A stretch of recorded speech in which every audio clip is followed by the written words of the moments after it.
Hola amigos de Vanguardia Nacional y Popular. Desde el corazón de Santiago de Chile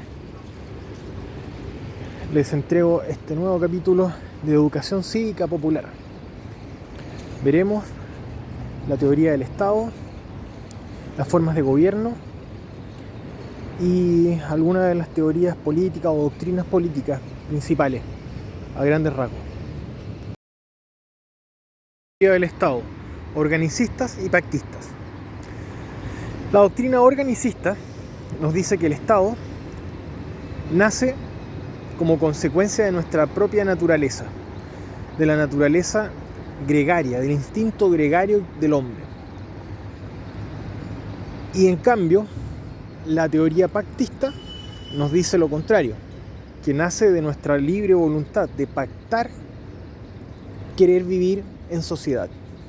La sociedad humana, la sociedad política, el Estado, nace por un pacto social que en alguna época pretérita los hombres hicieron para el bien común. El mayor exponente del organicismo es Aristóteles, que nos dice que el hombre es un zoopoliticón, es un animal político.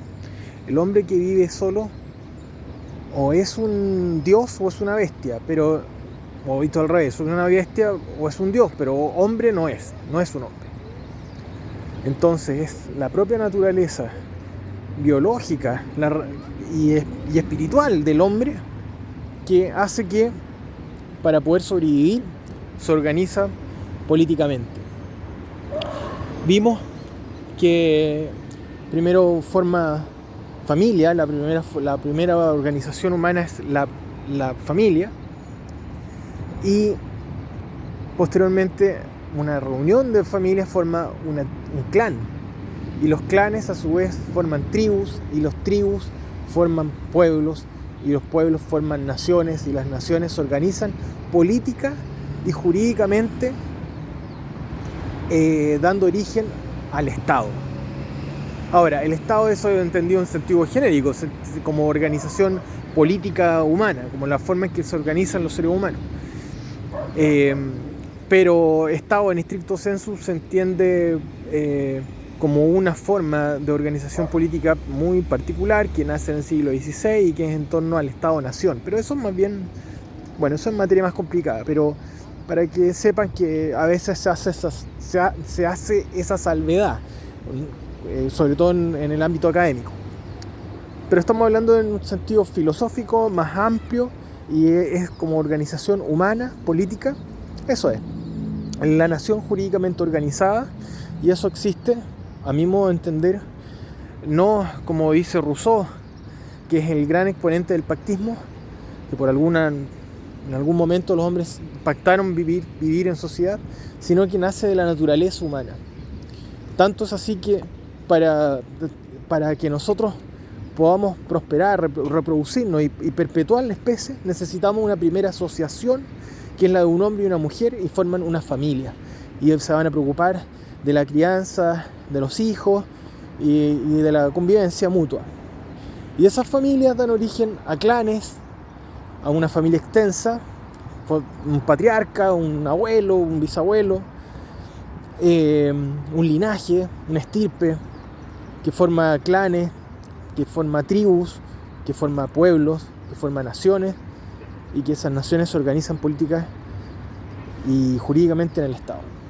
Bueno, el gran exponente de la tesis contraria, que es el pactismo, es Rousseau, con su célebre libro El contrato social. La verdad que incluso él mismo señalaba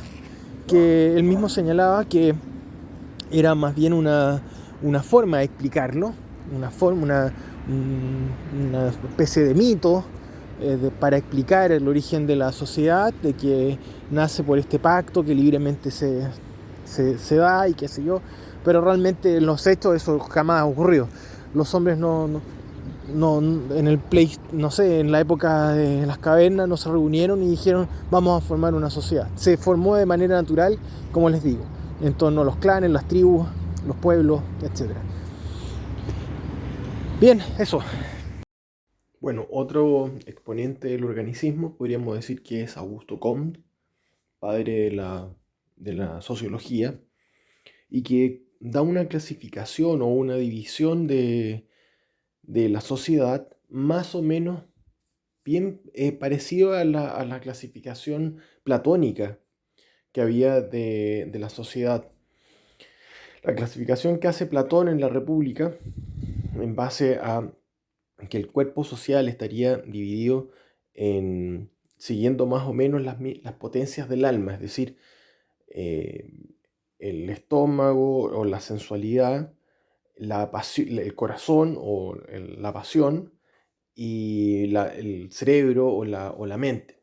Entonces, en el fondo es la sensualidad, la pasión, la mente, que está representada por em, una parte de la sociedad que está dedicada a alimentar al resto, serían trabajadores, industriales, comerciantes, las personas que están dedicadas a generar riqueza. Después están las personas que están llamadas a defender la sociedad, los soldados, los hombres de armas. Y luego las personas que están destinadas a dirigir la polis, al cuerpo social, que serían los magistrados. Esa misma clasificación también hace Augusto Comte, que ve también en la sociedad humana un cuerpo social. Y lo divide entonces en personas que están también que están dedicadas a trabajar, a producir, otros que defienden, y finalmente hace la clasificación, en vez de ser magistrados o sabios, los clasifica como científicos. En la etapa final de la sociedad, en la evolución que da Augusto Comte, dice que en una etapa final la sociedad va a pasar de haber sido guerrera y aristocrática, después pasó a una etapa teológica con sabios y filósofos, y después en la etapa final va a haber una eh, gobierno científico, van a ser hombres de ciencia los que van a dirigir el mundo.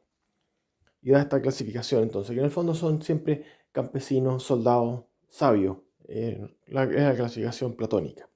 Bueno, vimos que el núcleo de la sociedad es la familia. En la familia vemos también que hay una división del trabajo. En las familias no todos hacen lo mismo. Está el padre, que normalmente es el proveedor, tiene un trabajo que permite mantener los gastos de la familia. La madre, que cuida a los hijos, estoy hablando en términos bien generales y arquetípicos. Y luego están los hijos, que deben obediencia a los padres, a la madre y al padre. Entonces, vemos que ya en la célula de la sociedad, en el núcleo fundamental de la sociedad, que es la familia, vemos que también hay una división de trabajo, división de roles, de funciones.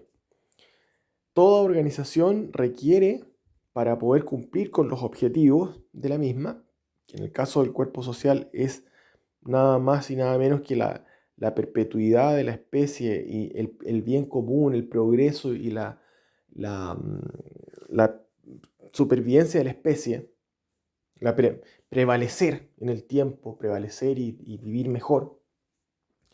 Hay también diferencias de funciones en el cuerpo social, entonces no todos hacen lo mismo. Y van más o menos estas categorías que acabo de señalar, que son categorías platónicas. Bien, ahora vamos a Aristóteles. ¿Qué hace Aristóteles? Lo que hace es estudiar en su libro La Política, estudia las diferentes constituciones que habían en las distintas polis griegas. Entonces, divide en las formas de gobierno: monarquía, aristocracia, democracia. Y más o menos obedecen a estas potencias también que acabamos de hablar. Pero lo vamos a ver en lo de la república, porque habla de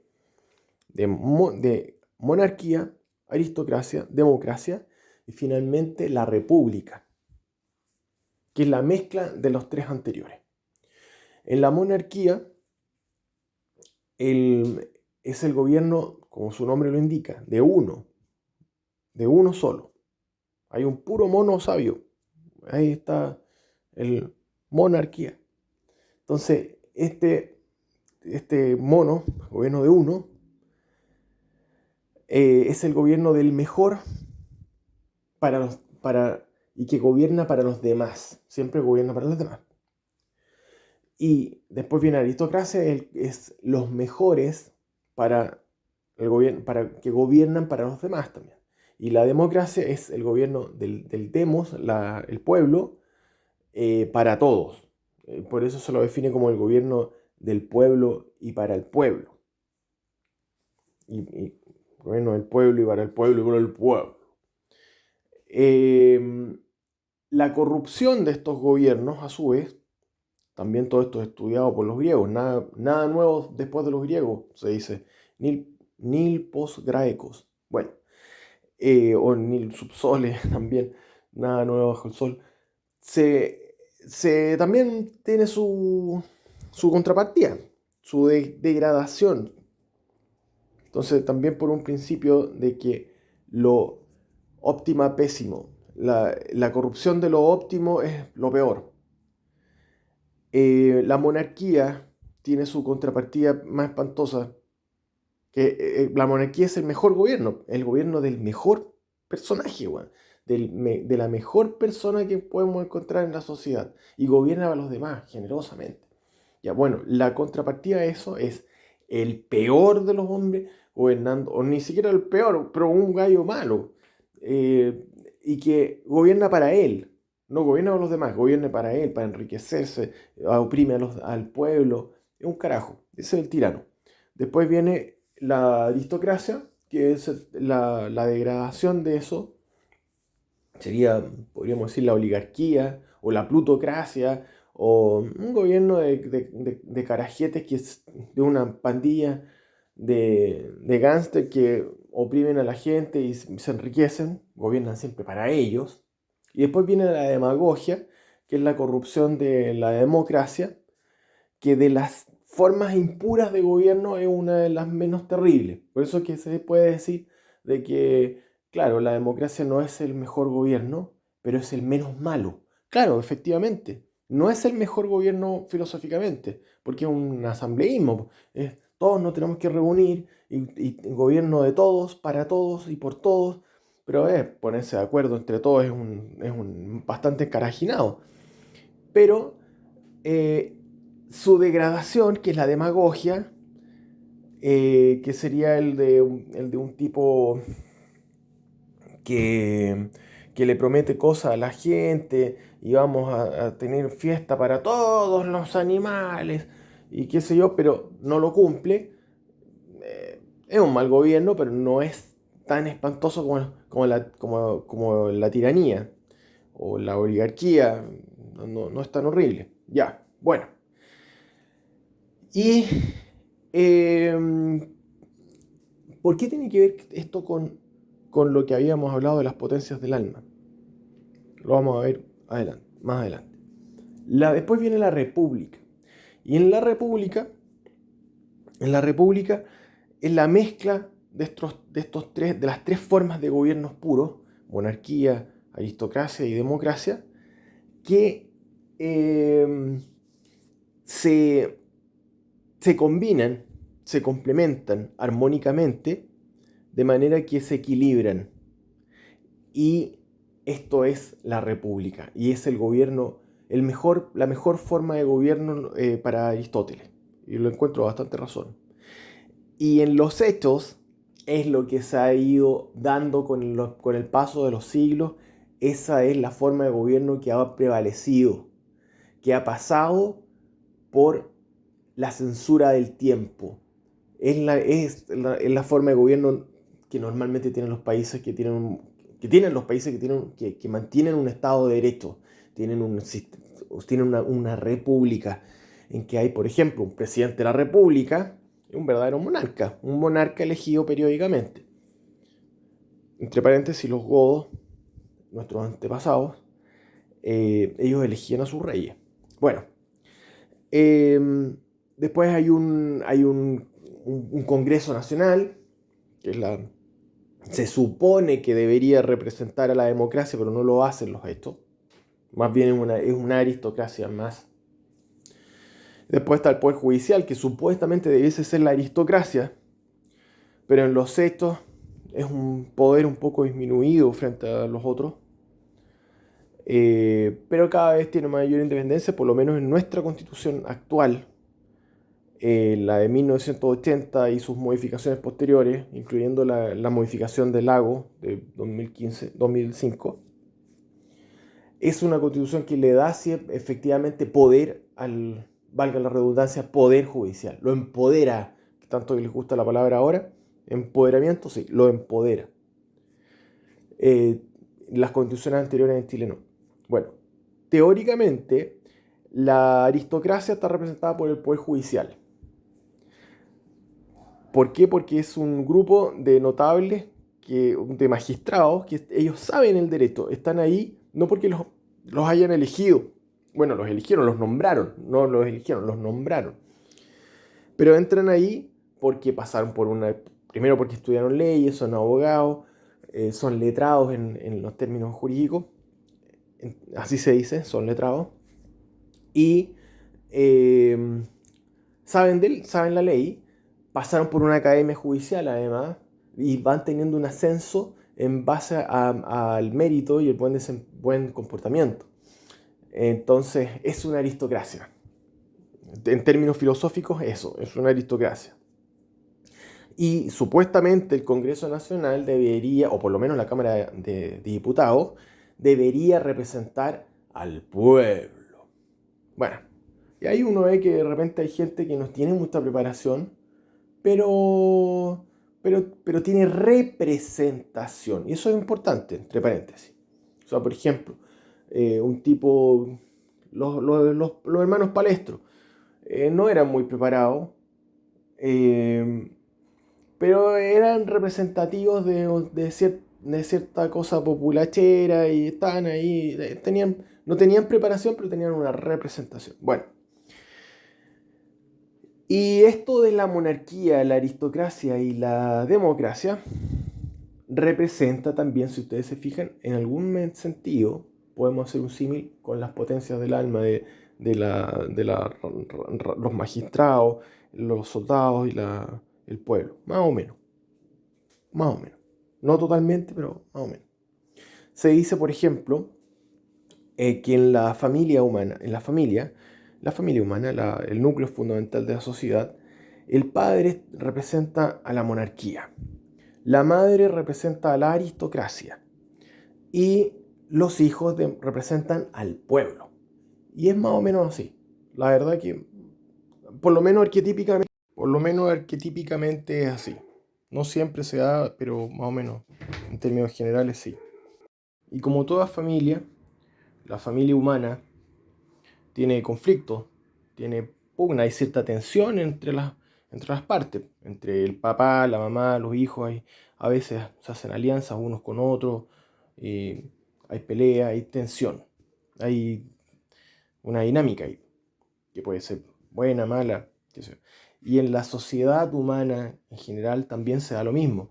Y no siempre el monarca ha estado en buena con la aristocracia, ni la aristocracia en armonía con el pueblo, sino que muchas veces el monarca y normalmente es así, el monarca se alía con el pueblo en contra de la aristocracia. Ahí surgen los tiranos y medios de demagogo. Por ejemplo, Julio César. Los emperadores en Roma generalmente estaban más unidos al pueblo que al Senado y peleaban contra el Senado. O en otras oportunidades el Senado se aliaba con el pueblo en contra del César y lo terminaban matando. Bueno, entonces sí, hay cierta tensión porque los seres humanos no somos como lo vimos en los elementos filosóficos. Los hombres, los seres humanos no tenemos un movimiento necesario como los astros, sino que contingente. Entonces, ¿por qué? Porque tenemos libre voluntad, entonces podemos cambiar de criterio a veces. No siempre tenemos el mismo ánimo. Tenemos siempre el mismo espíritu, pero de repente andamos con un ánimo medio distinto. Bueno, no estoy siendo exacto con las palabras, pero en fin. Y esta tensión que ha habido, que el marxismo lo va a alimentar y acrecentar y hacer el acento en eso, como lucha de clases, ahí lo vamos a ver más adelante, genera, bueno, distintas corrientes, pensamientos, doctrinas políticas para que han buscado solucionar estas tensiones, este conflicto y cómo orientar el gobierno. Entonces, a eso lo vamos a ver más adelante. Bueno, como ustedes saben, en la Francia pre-revolucionaria, en el Ancien Régime, estaba la constitución de Francia, estaba realmente la constitución que había detrás, que era constitucionaria, establecía, había estamentos. Entonces estaba el rey, bueno, solo, la nobleza, el clero y el estado llano. Esa era realmente su estatuto, su constitución. Era muy orgánica, muy natural, muy como se fue dando nomás. Muy platónica, que es un orden natural. Es el orden cristiano de la sociedad, de un monarca, sabios y soldados que defienden al pueblo y el pueblo mismo. La nobleza en el fondo era el ejército, eran las fuerzas, estaba en el fondo, inicialmente era eso. Bueno, después, bueno, se llaman los estados generales y los estados generales después terminan siendo la Asamblea Nacional, hacen la revolución. Y ahí entonces tenemos la primera división de derecha a izquierda, porque eran los que estaban a la derecha del rey, que apoyaban al rey, y los que estaban a la izquierda del rey, que estaban en contra del rey. Entonces la primera división derecha e izquierda, que en definitiva es, a grandes rasgos, es respeto a la autoridad legítima o por el contrario, oposición a ella. Y eso también da origen al mismo concepto de conservador versus liberal. Estoy en favor del orden establecido, del orden legítimo, del orden natural, el orden cristiano, o bien estoy en contra de aquello y lo que quiero es libertad. No estoy en contra del orden establecido, yo quiero libertad. Entonces, la primera división, liberal, conservador, a la derecha del rey, a la izquierda del rey. Y después ya vienen otros movimientos porque liberal, conservador era, en el fondo también respondía a ciertos estamentos. Los liberales eran los burgueses que necesitaban libertad para libertad de comercio, libertad de emprendimiento y libertad de trabajo. Desde la Edad Media que estaba un poco eso, porque los campesinos se arrancaban muchas veces a los feudos para ir a los burgos donde encontraban libertad. Había muchas ciudades libres, por ejemplo, ciudades que eran repúblicas independientes. Bien. Después vinieron otras formas de pensamiento en que hacían acento ya no en liberal, conservador, sino que en la nación. Y generalmente eso respondía también a movimientos románticos, en que era una vuelta también ya a la Edad Media, un regreso a la Edad Media, un regreso a los sentimientos, nostalgia, mucho de nostalgia también. En el romanticismo hay mucho de nostalgia. Entonces, se aboca a la Edad Media y lo que dice, no, dejémonos de tontera aquí, lo que hay que hacer es trabajar por la nación, luchar y trabajar por la nación. No de que estoy a favor o en contra del rey, sino que todos, incluyendo al rey, incluyendo a la aristocracia, incluyendo al pueblo, todos vamos a trabajar y luchar por el pueblo, por la nación, no por el pueblo, por la nación. Incluye a todos. Después hubo otros pensamientos que se dirigieron en sentido contrario y ahondaron en la rebeldía, ahondaron en la revolución.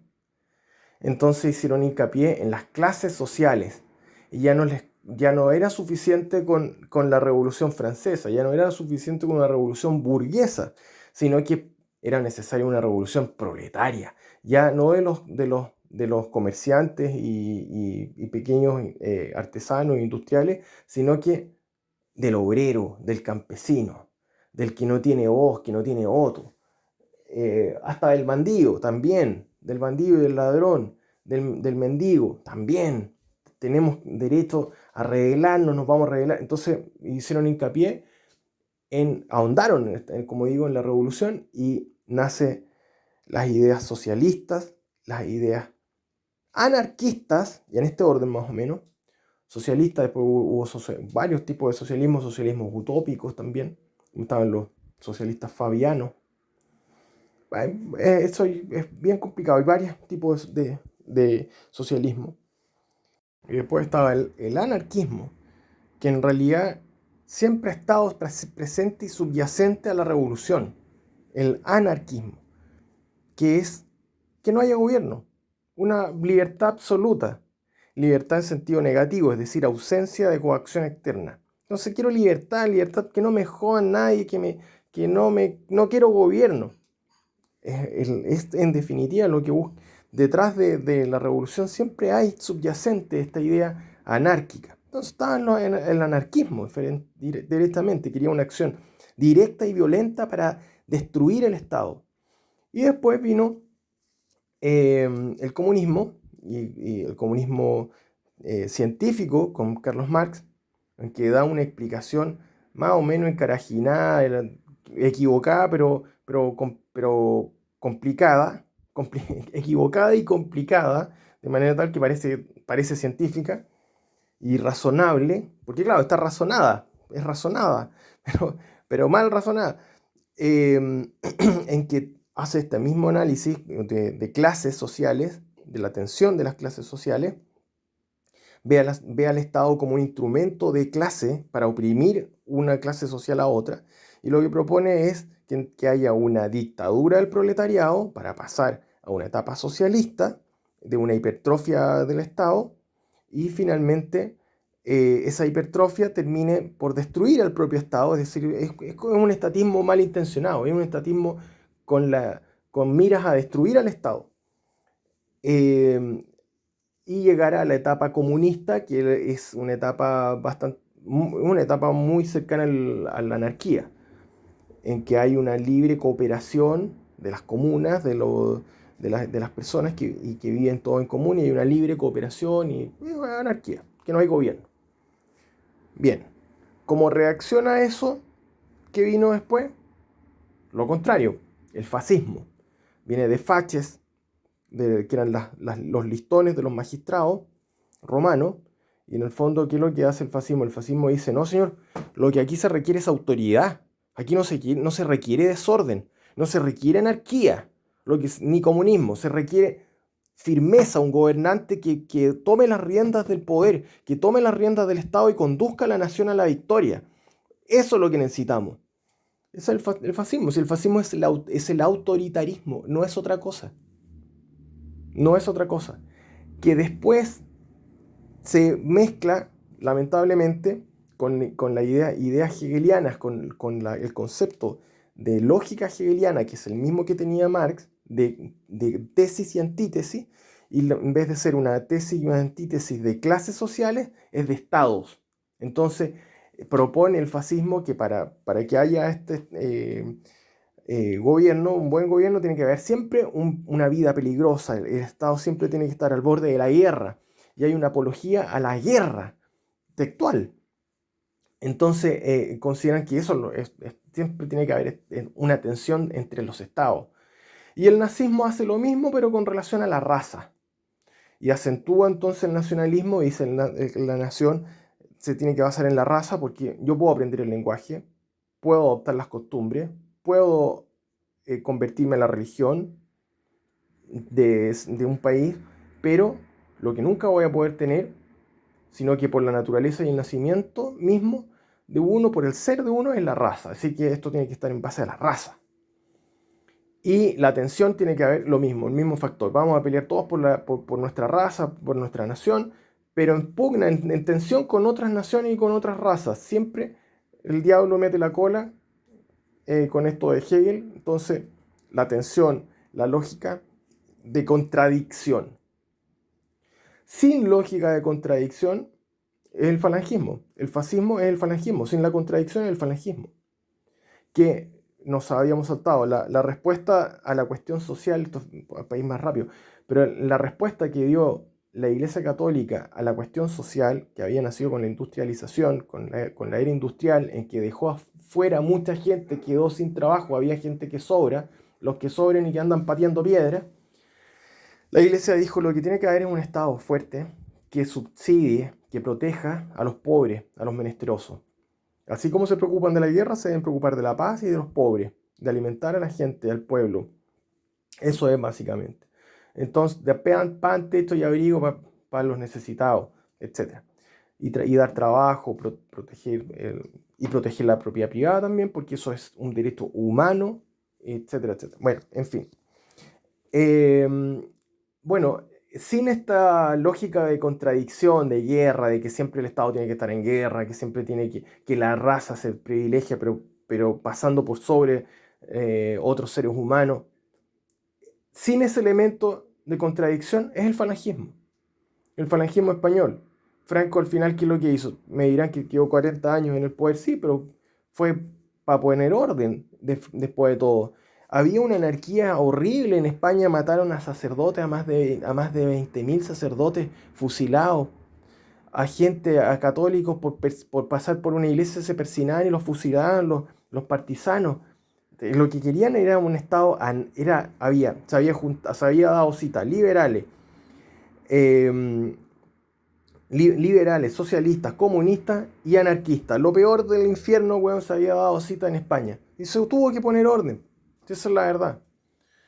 Bueno, creo que hemos llegado a nuestro final. Después viene, bueno, el nacionalismo católico, que es más o menos a lo que nosotros respondemos como Vanguardia Nacional Popular. Creemos en un nacionalismo católico. Es decir, un nacionalismo, pero con respeto. Es un nacionalismo con respeto a las otras naciones, a las otras razas, también a las otras religiones, porque la fe no se impone a balazo, sino que por la persuasión, la prédica, la religión, por la reflexión filosófica. Y eso, creemos que cómo podemos mejor conducir los destinos de la patria es a través de trabajar en conjunto por la nación, por un solo Estado, una sola nación, un solo pueblo, y luchar por eso, con civismo, con respeto al civismo. Ya Cristo dijo: dad al César lo que es del César y a Dios lo que es de Dios. Un buen cristiano, un buen católico es un buen ciudadano y un buen patriota. Edito. Y antes que se me olvide, amigazos de Vanguardia Nacional, nos estaba faltando la última chupada del mate que hay actualmente. El anarcocapitalismo. El anarcocapitalismo no es más que una reacción alérgica al comunismo y en una lectura superficial. Primero, la lectura superficial del comunismo en base a la etapa socialista que hace de una hipertrofia del Estado, y con relación a esa etapa del comunismo hay una reacción alérgica del pensamiento político-económico, diciendo: no señor, aquí lo que tiene que haber es absoluta libertad de comercio, de industria, de trabajo, y tiene que haber ni siquiera es minarquista, porque es anarcocapitalista. O sea, aquí no tiene que haber Estado, sean las fuerzas económicas las que gobiernen por sí mismas. Es una reacción alérgica, como dije, y además que hace hincapié en una de las etapas, y no en la etapa definitiva del comunismo, sino que en la de transición. Por tanto, no lo ataca filosóficamente. Pero aparte de eso, tiene un error garrafal. Para que haya industria, comercio, trabajo, etc., que es lo que le importa al industrial, al comerciante, a la persona de trabajo, tiene que haber paz, tiene que haber paz social, tiene que haber tranquilidad y orden público, tienen que haber tribunales de justicia que dirimen los conflictos, tiene que haber Estado, Es imposible que haya libertad de comercio, de industria, trabajo, que haya paz y orden social sin Estado. Tiene que haber Estado. Por tanto, por eso que desde las zurdas se ríen siempre cuando alguien dice es que soy anarcocapitalista, yo creo en la anarquía. Y los anarquistas se cagan de risa, los verdaderos anarquistas se cagan de risa. Pues, weón. ¿Por qué? Porque el verdadero anarquista es anarcocomunista siempre. Lo que quiere es la abolición del Estado y no quiere tampoco lo que quiere reemplazar el Estado por un grupo de empresarios. Pues, weón. Sí, el empresariado necesita organización, la misma empresa es organización de capital y trabajo, por tanto ya hay una jerarquía y hay orden y hay autoridad. Si los fenicios, que era un pueblo comerciante, tenían reyes, po. Tenían ejércitos, tenían soldados, y siempre tiene que haber Estado para que pueda haber comercio. Si no, no hay nada. Si no, lo único que hay es una banda tribal, que es a lo que quiere llegar el anarquismo, el anarcocomunismo en definitiva. En definitiva, lo que quiere llegar es a un estado tribal. Por eso que todos son hijos de Rousseau en última instancia. Son todos pactistas, todos creen que en algún minuto de la historia, en el Pleistoceno, bueno, no sé, el Pleistoceno es muy antiguo, pero no sé, bueno, en la época de las cavernas, los trogloditas estaban todos reunidos en torno a un fogón y dijeron, oye, ¿por qué no mejor nos juntábamos y hacemos una sociedad, weón? Sí, escribamos en piedra una constitución. Y esa weón es mentira, obviamente. El mismo Rousseau lo dijo, ¿no? Si es una estupidez, es una forma de explicarlo. De que somos todos iguales y estamos por nuestra libre voluntad en sociedad. No estamos en sociedad por libre voluntad, estamos por nacimiento. Eso es lo que ocurre. Bueno, y todos estos hijos de Rousseau lo que quieren en realidad es el tribalismo. Por eso que él hace hincapié por ejemplo, si ven ustedes los movimientos punk y otros movimientos que son de tribus urbanas, el nombre lo dice, son tribus urbanas, es volver al tribalismo, eso es. Por ejemplo, nosotros defendemos la propiedad privada, los católicos defendemos la propiedad privada porque está prohibido el robo, po. Si uno de los mandamientos de la ley de Dios es no robar, por tanto ya está protegido la propiedad privada. ¿Qué es lo que dicen babosos como Proudhon, izquierdista? La propiedad es el robo. El robo es la propiedad es el robo. Es una lógica, es paradojal, no es lógico, es paradojal. Siempre funciona en esos términos para confundir a las personas y sorprenderlas. Bueno, la propiedad, lejos de ser el robo, es la prohibición del robo. Bueno, no sé, podemos seguir hablando, no quiero latir más a mis oyentes, pero estos son temas fascinantes, uno lo puede absorber toda la vida, y bueno, tampoco se trata de ser monotemático, uno tiene que tener otros temas y otros intereses, aparte de la política y la filosofía, pero bien, eso, camaradas, saludos, adiós, viva Cristo Rey. Y se me estaba quedando en el tintero unos gusanos que son los neomarxistas. Ellos lo que hacen es lo siguiente. Vienen sucintamente qué es lo que ocurre. Como el comunismo fue un soberano fracaso en el ámbito, al menos en el ámbito económico, fue un soberano fracaso, los de la siniestra, ¿qué es lo que inventaron? Inventaron una dialéctica, pero ya no entre clases sociales, porque había sido un fracaso, sino que dijeron, oye, mejor al sexo, bueno, entre hombres y mujeres y homosexuales también.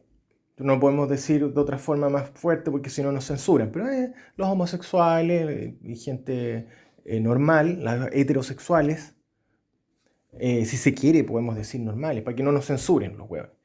Entonces, ahí estaba, por ejemplo, una gran exponente, Simone de Beauvoir. Entonces, una vieja lesbiana, amante de Jean-Paul Sartre, otro podrido. Toda esta gente siempre muy aristocrática y siempre muy podrida en general.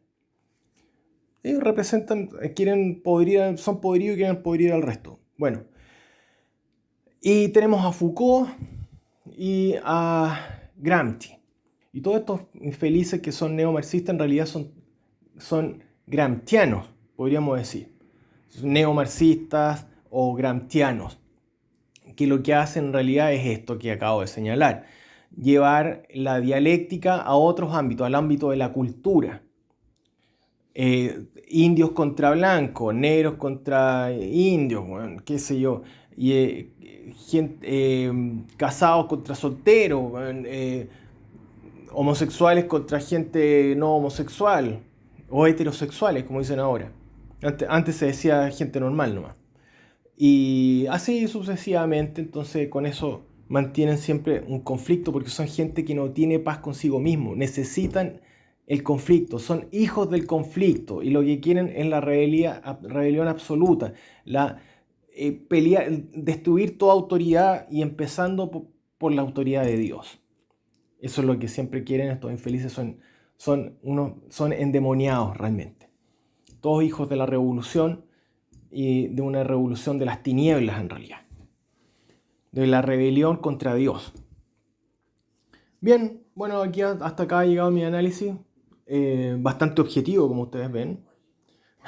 Bueno, no es objetivo y ningún análisis va a ser realmente objetivo. Siempre va a haber algún tinte doctrinal propio o que uno trasunta el pensamiento de cada uno. Y bueno, yo creo que hasta ya hemos hablado suficiente y como siempre se va quedando alguna cosa en el tintero. Algo importante que agregar es lo siguiente. Cuando le digan a usted que es un fascista, bueno, en realidad no es fascista, se están equivocando porque no tiene lógica de contradicción, no está en pugna, no cree, muy pocos, que tiene que haber un permanente estado de guerra. Pero usted le puede contestar lo siguiente a estos carajos, que son estalinistas. ¿Por qué? Porque fue una orden de Stalin el llamar a cualquier detractor al comunismo o al socialismo, llamarlo fascista. Usted puede ser demócrata cristiano, fascista, señor. Usted es falangista, fascista, señor. Usted es liberal, fascista. Usted es anarcocapitalista, fascista. Todo es fascismo. Esa es una actitud totalitaria, intolerante, agresiva, terrorista, y a la cual usted le puede contestar terrorista, estalinista, totalitario.